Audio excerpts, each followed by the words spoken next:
Minnesota Governor Tim Walz says the State Patrol had to move his son from the governor's mansion because of threats that were made by Trump supporters. Let's go to political reporter Theo Keith right now. He is live at the Capitol for the very latest on this. Theo?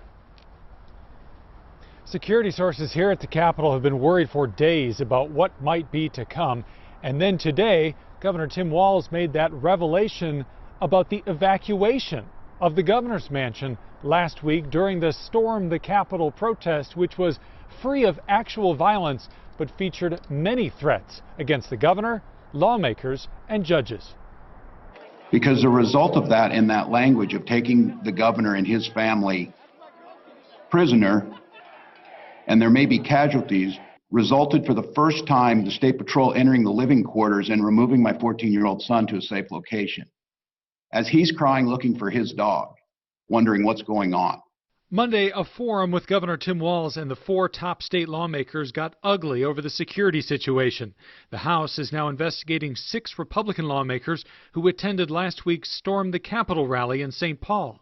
We're investigating whether there were members of the Minnesota House of Representatives who advocated for, incited, or supported acts of domestic terrorism. Republican leaders said anyone who made threats should be held accountable, but declined to say if any of the GOP lawmakers should be punished for attending.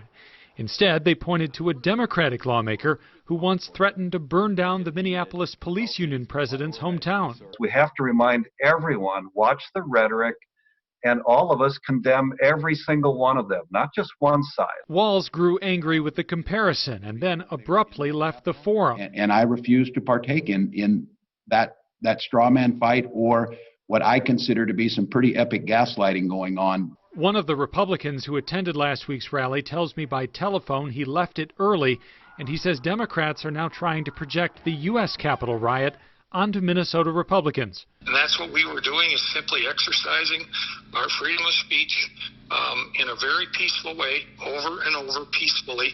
And I'm not aware of anything that happened. I don't know who the people are who even spoke after I was there. So you know about the fence that surrounds the Minnesota State Capitol. Today, I asked Bruce Gordon, who's a spokesman for the Department of Public Safety, if state officials plan to board up with plywood the state capitol windows or harden the building in any other way, as some other states are doing. Initially, Gordon responded to me, do the other states have a fence around their capitol? After some reflection, he gave me a follow-up email in which he said that for security reasons, he couldn't talk about the plans here at the Capitol. We're live tonight at the Capitol. Theo Keith, Fox 9.